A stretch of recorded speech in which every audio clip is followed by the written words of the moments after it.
Alright everyone, hello and welcome to episode 89 of our Football Manager 2017 Blackburn Rovers save.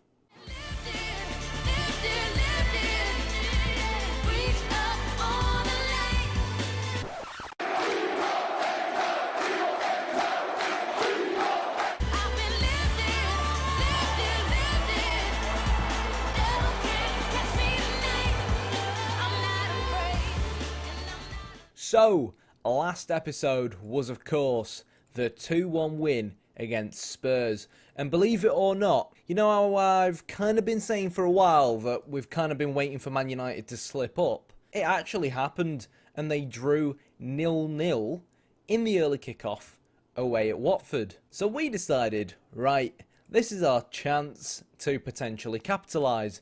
And if you've not spotted it yet, we were 4-1 up away at Everton at half-time, and then Romelu Lukaku happened. A 28-year-old Lukaku in his prime happened. They basically got the equaliser with the last kick of the game. 4-1 up at half-time. I was so confident we'd be alright, to the point where I didn't even bother telling the boys, you know, not to get complacent or anything like that.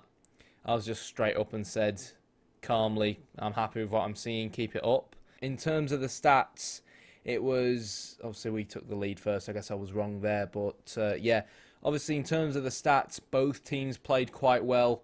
We had an extra clear-cut chance, we had 4 clear-cut chances, from which I think we scored all 4 of our goals, but yeah, it's just one of them. I think it happened, and it's just a massive shame. This game being 3 or 4-1 up at half-time, 3 or 4-1 up at half-time, I think it was, to throw that away when we could have potentially taken a 2-point lead up against Man United in the league.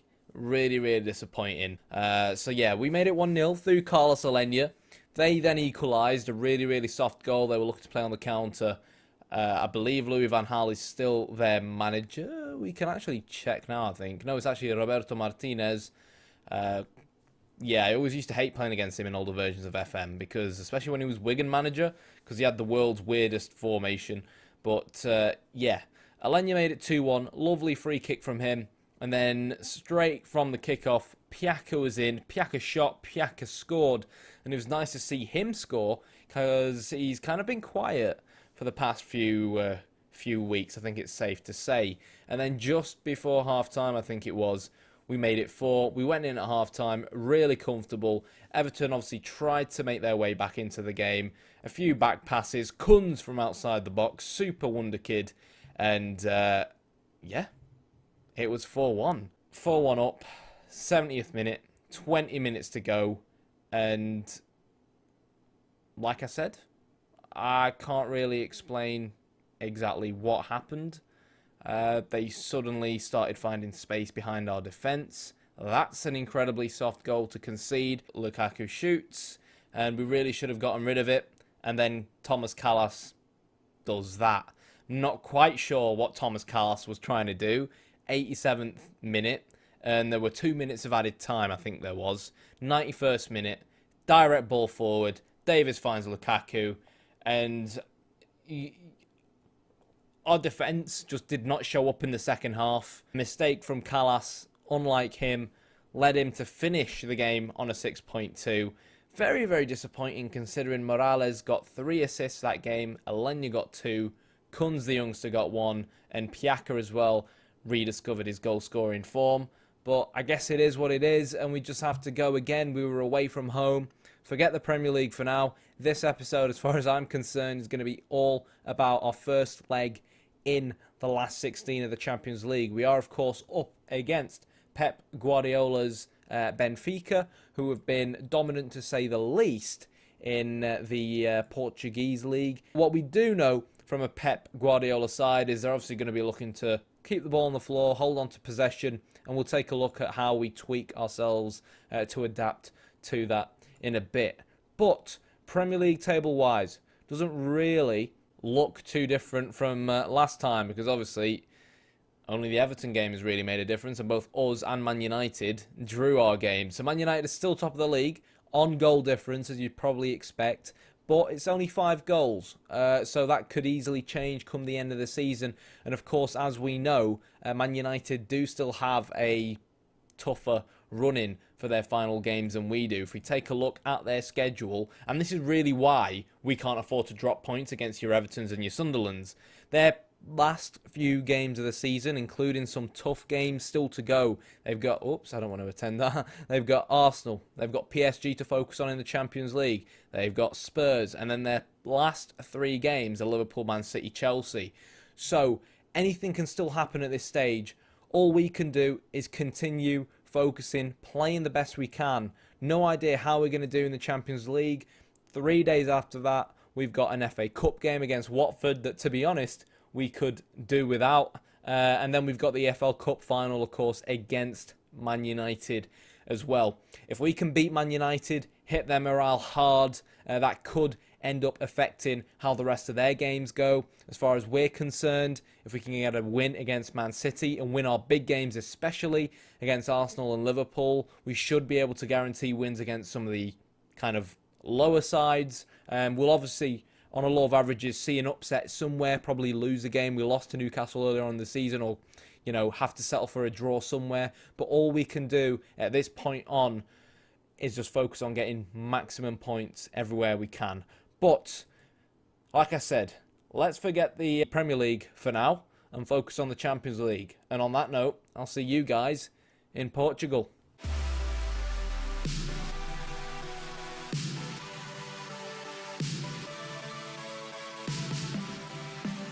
We're finally in sunny old Spain, old Portugal. Weather's a bit nicer, 13 degrees, which ain't really bad for February time in comparison to what it's probably like in Blackburn right now. But yeah, so starting lineup-wise, obviously Pep Guardiola is a Benfica manager. And the main thing that kind of surprised me is that this entire team is really built around physicality rather than technical ability, which you'd kind of expect from a manager like Pep, who likes to actually hold on to the ball a lot. I'm not actually quite sure how long he has had the job for. So he's had the job for about 2 years, which is interesting. I was quite impressed actually with some of their players. This guy, I might try and sign in the summer. I've never seen this guy before, but it looks like one hell of a beast. 19 acceleration, 17 pace, 17 strength, 15 composure, 17 finishing. Basically, we're in trouble, you know, if this guy gets the ball in and around the box. Real good off-the-ball movement as well. His work rate is a little bit lacking, but you'd think that would improve with him only being 20 years old. He's only on 35.5k a week. You look at some of their wide players, again, very pacey. Not that phenomenal technically, but very, very pacey players. It looks like it's all about using that playmaker in Romero and using pace down the flanks and really just looking to counter attack the opposition team. This guy looks like one hell of a player. He's naturally a central midfielder, but obviously he can play right back as well, which is understandable given how fast he is and given what his crossing is like. So as far as we're concerned, that's actually why we're going to start off with IWBs. I do feel like a lot of emphasis is going to be down the wings, and we kind of have to analyse and take it slow, especially in this first leg away from home, and basically see how exactly Benfica are going to be looking to play, how they're going to be looking to abuse the wings, and not try and send our fullbacks forward with too much confidence just yet until we really feel like we can assert our dominance on them. That's also why I've gone with Piaka and Kunz. Kunz on that right-hand side should really help us keep a hold of Silva as well. Is going to be man-marking him, who really is their main danger man. In midfield, we've gone pretty young with Morales and Sousa. I believe Sousa is actually the Portuguese of the two. Yeah, Portuguese player of the two. So he's on home soil and hopefully can translate a few of the call-outs from the opposition team. And Dionisio also comes in, who, like I've said, he's going to be our main cup goalkeeper for the rest of the season. I do really feel like this is a really good goalkeeper for his age, 21 years old, to have 16 reflexes, 16 one-on-ones and 16 handling at 21 years old. If we can bring up aerial reach, command of area and communication to 16 as well, this guy is definitely going to be one hell of a goalkeeper for the future. And as he'll get older, goalkeepers get older with age, his mental attributes should improve as well. But team instruction wise, So we're keeping a normal defensive line. We have upped our mentality to standard, being away from home. We're not looking for the overlap because, like I said, we want to start things off with our fullbacks being quite conservative as IWBs. Come inside to the park. We're looking to retain possession, hold on to the ball as much as possible. See if I just want to try and get a rough idea of how Benfica are going to be looking to play against us. And we obviously don't want to go with a higher line because of the sheer amount of pace in this side. And I don't want us to commit too many men forward just yet. So without further ado, let's jump straight in. Right then, so demand more as usual, and well, okay, 10 seconds in, Kunz is one-on-one with the goalkeeper, really should have shot, but well played from Alvaro, the Benfica centre-back. Both Benfica centre-backs are really fast in this case. I really do feel like Benfica, looking at their team, are going to be a very, very good match, because I feel like one of our strengths is our physicality. You know, I like fast players. I like to up the intensity a lot. I like to play on the counter-attack. But it kind of looks like Benfica's team are kind of set up to do the same thing. I feel like we're a little bit better technically. And obviously for that reason, you'd expect that with us being the Premier League team. And for that reason, we should come out on top.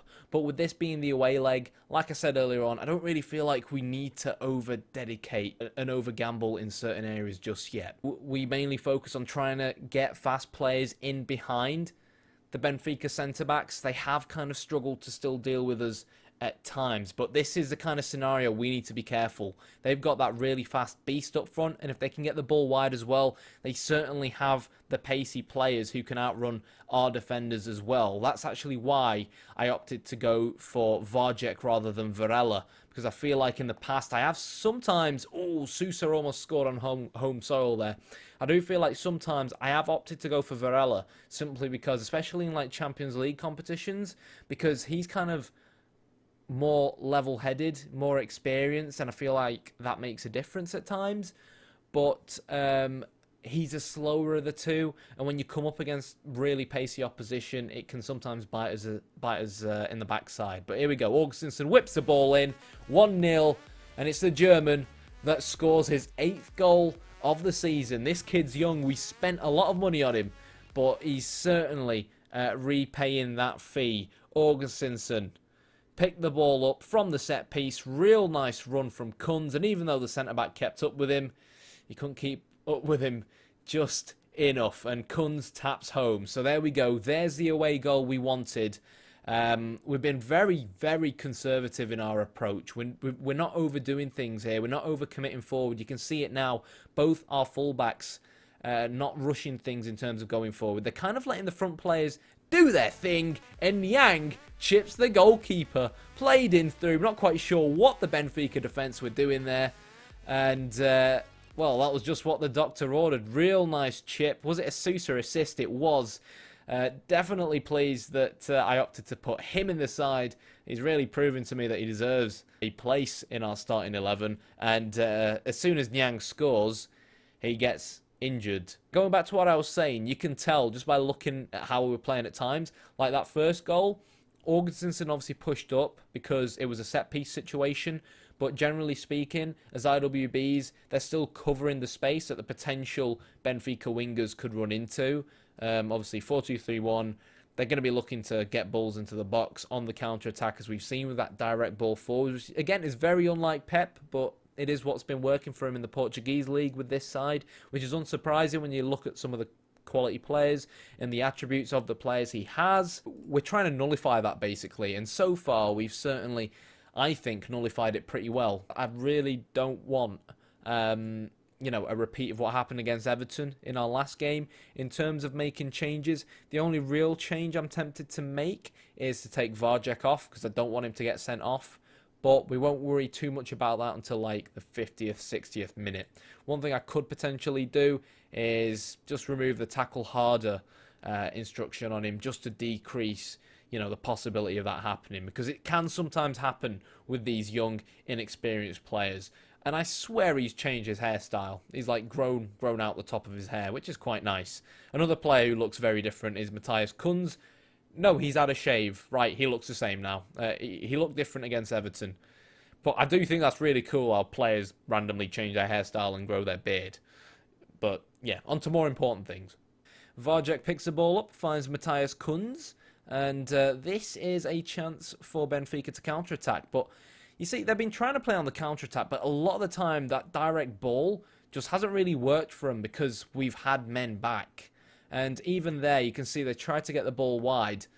Our attacking player tracks back. It's a 2 versus 1 situation because their fullback for some reason was slow on the overlap and they couldn't really do much with it. Callas wins it back in a completely different highlight, but it'll do. Real nice pass from Alenia, who's actually playing on the right side to accommodate Sousa, who's left only footed. What a ball from Alenia. Piaka's in. Piaka scores. And surely now, that is it. That surely has to be the tie over. Blackburn 3, Benfica 0. And to make it even sweeter, Man United lost 1-0 to Paris Saint-Germain. An Anthony Martial goal at the Parc des Français or something. I can't quite remember what the hell their stadium's called. But now that we've obviously secured that third goal, Varela's going to come on for Varjek. Don't want him to really, get suspended. Other players who could potentially come on include Rog and Co. But I'm actually going to give Nigel a bit of game time. He'll come on for Carlos Alenia. He got 2 goals for us against Everton. He bagged an assist just then, playing Marco Piaka in. And let's see if we can make it 4. Barbosa obviously came on for that guy. What's he called? Nyang, that's it. Kunz. Finds Sousa, who's had a very, very good game. Really impressed me. He could round it off with an assist, and he does. The Benfica defence is all over the place right now. 4-0 to Blackburn. And offensively, they've been dreadful. Defensively, they've not been able to stop our really nice passing play.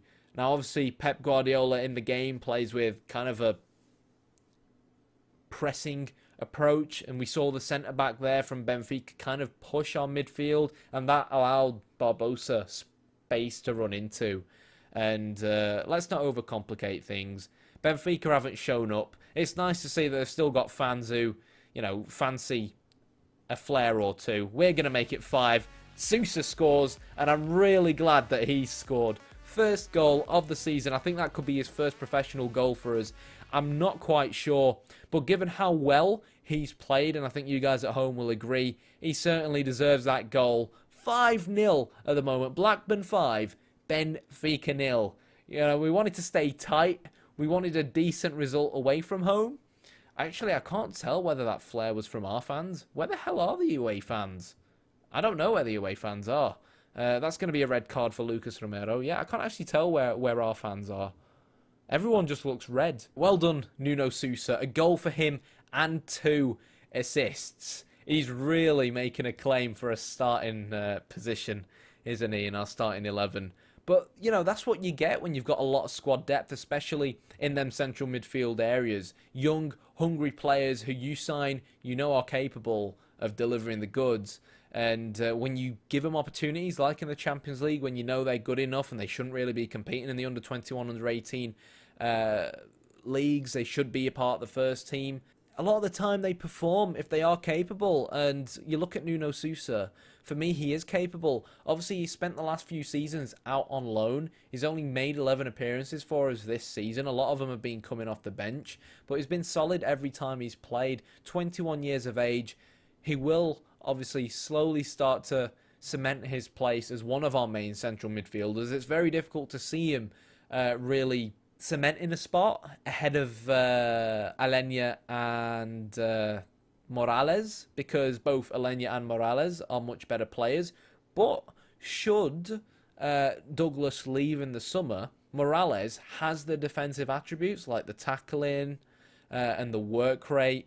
Marking could be a little bit better, but to be fair, given what we're like as a team, we don't really need our deep line playmaker to be that good defensively anymore, because our centre-backs are pretty decent and we play with the high line and we have the ball a lot, so we don't really need to worry about defending that much. we could end up with a case where Morales ends up being our Douglas replacement in the defensive midfield position, and then Sousa obviously ends up playing alongside Carlos Alenia. So a lot of possibilities at the moment, and that's why, you know, I like my versatile players. But generally speaking, tell the lads I'm really pleased with the result and the performance, as you would expect. 8 shots on target, 5 goals, can't complain. Spurs, who we obviously beat in the last episode, have somehow miraculously beat Barcelona 3-1 at the Nou Camp. Lacazette grabs 2 goals. Obviously, Harry Kane's out injured for them as well. We could end up facing them in the next round unless we bottle this 5-0 lead, which I can't really see happening at Ewood. And I think it'll be another good opportunity to give the youngsters a go. So, next episode, I think it's going to have to really be an entire episode dedicated to the Man United game, to the EFL Cup final at Wembley. Of course, we could see some youngsters like Sousa and co start in that game as well, because I will kind of have one eye on the Man City game. Now, I know one thing that's going to be going through your head is Nyang's injury, and that is not what I wanted. He's going to be out for 5 to 7 weeks. Problem with players when they're out injured, especially players like Nyang when they're in real good goal-scoring form, is that, well, you know, it always takes some time to get back up to scratch when they are back, and it does obviously mean we're going to miss him for the EFL Cup final and for what will probably be a very important game in the Premier League against Manchester City. But until next time, that is going to be it for this episode. What a win that was. Hopefully you guys enjoyed it as much as I did. We are still in every single competition this season. I'll see you next time. And if you enjoyed the video, hit the like button, hit the subscribe button. Thanks for watching.